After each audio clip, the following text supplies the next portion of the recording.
So today I'm at Dumbarton Castle. I've been told it's well worth the visit. I've been told it's a bit spooky too. There's a few ghosts around the place. So let's go and have a look, see if we can find any spooky goings on. And let's see if it's worth a look anyway. There's a beautiful park next to it, and it's next to the River Clyde. Anyway, let's go and have a look and see what we reckon. Dumbarton Castle guards the point where the River Leven joins the River Clyde. Its recorded history goes back about 1500 years.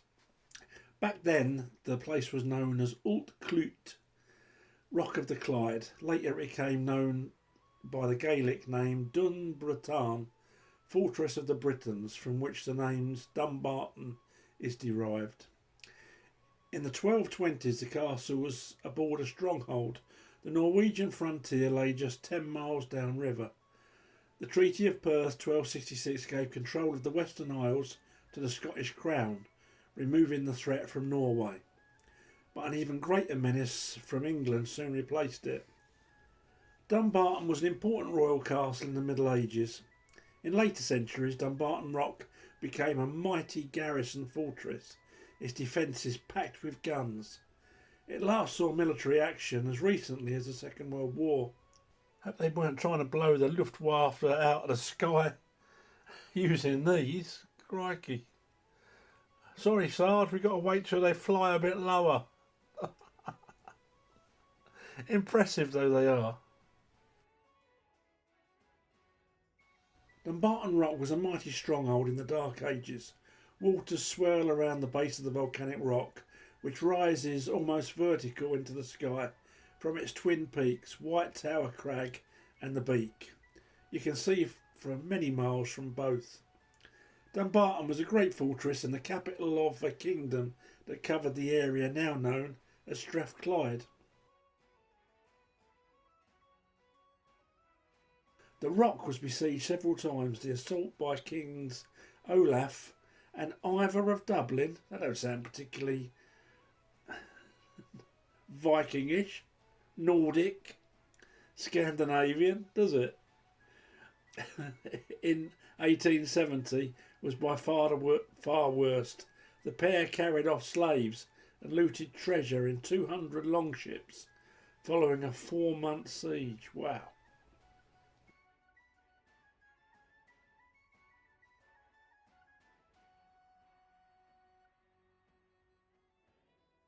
In medieval times, Alexander II of Scotland built the medieval castle around 1220 as a defence against the threat from Norway, whose kings ruled the Hebrides and the islands in the Clyde. In 1305, Sir John Menteith, keeper of Dumbarton Castle, caught Sir William Wallace and handed him over to the English for trial and execution. That's Sir John Menteith off of the Wallace family Christmas card list, that's for sure.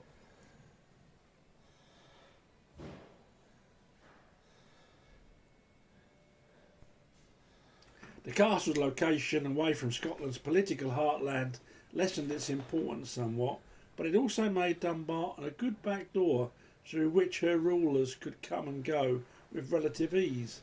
It sheltered David II in 1333 to 34 and Mary Queen of Scots in 1548 until ships could take them to France and to safety.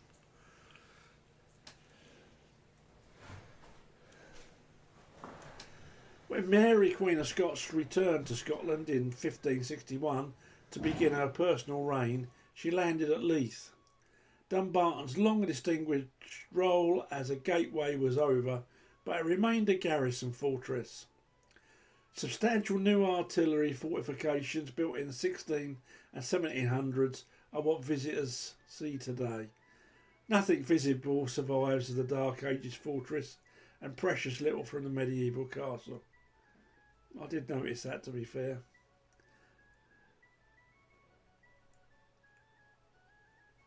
The castle rock was formed some 340 million years ago. Could be a bit more precise, and displays some fine geological features of the volcanic and glacial activity. It certainly does. It's a lovely place to visit, no doubt.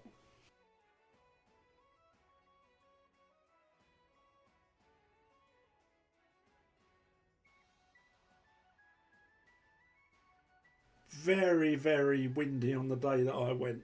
Very windy. Just to give you some idea, at the end of this video, I'm going to post a piece of footage that hasn't had the sound taken off.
Oh, how small were these people? Did the archers have to kneel down? I think probably someone had to lay down to shoot an arrow through there.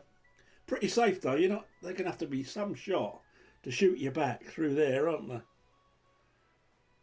They must have been small people. Must have been, I don't know, Ronnie Corbett's family or something.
I'll tell you what, it's spooky in here.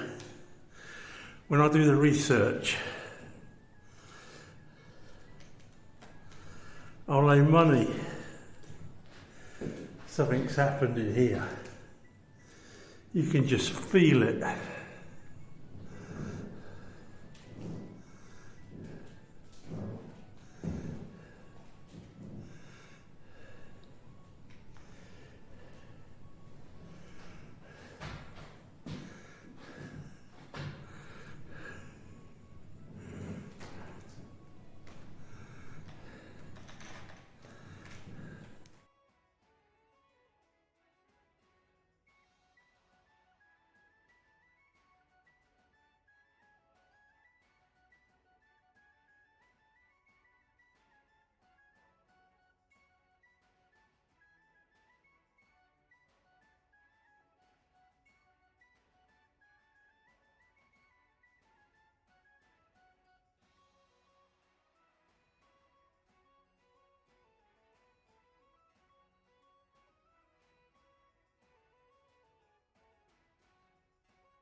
Well, the rock itself that this castle sits on was meant to have been thrown by witches who were chasing St. Patrick.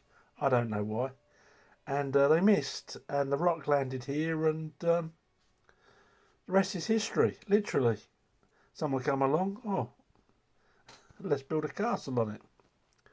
And this section here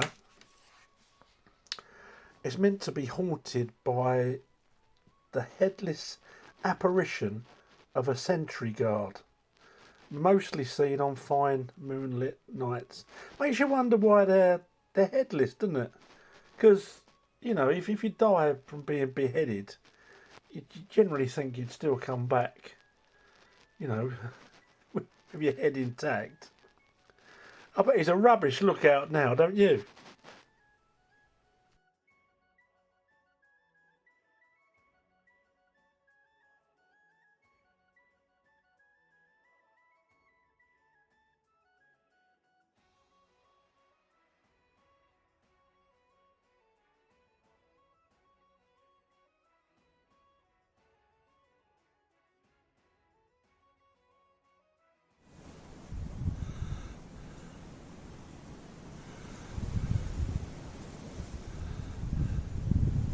I'd love to know what these holes are. There's loads of them about.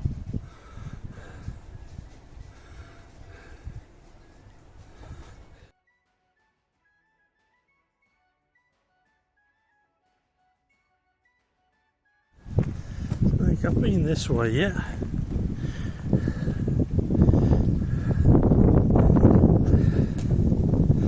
Tell you what, for £7.50, this is some castle. I know there's not a lot of it left, but the views and the enormity of it, you can just imagine what it was like back in the day.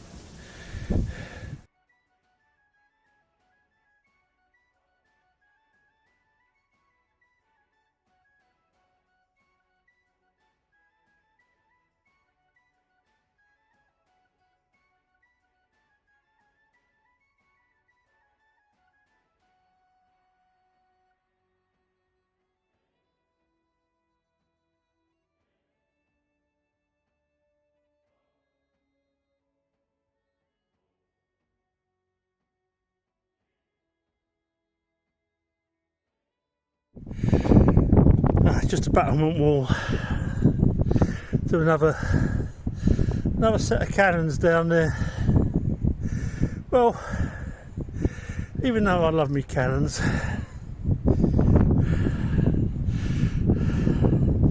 that's enough for me today. I'm all cannoned out. Might well answer me questions. Maybe some looks like a weight. Maybe it's put behind the doors or something. Looks like a weight, doesn't it? That's at the main door here. It's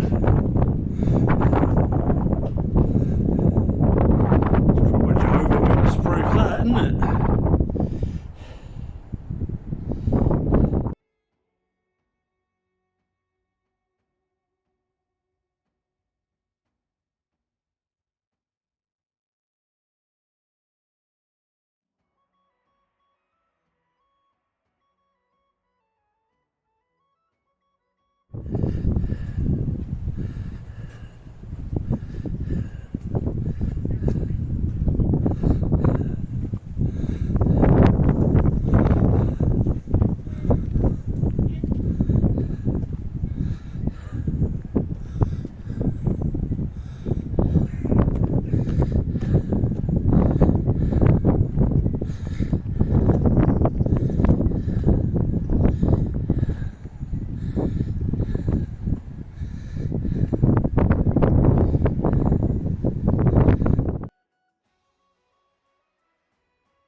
So there we go, Dumbarton Castle. Well worth the visit.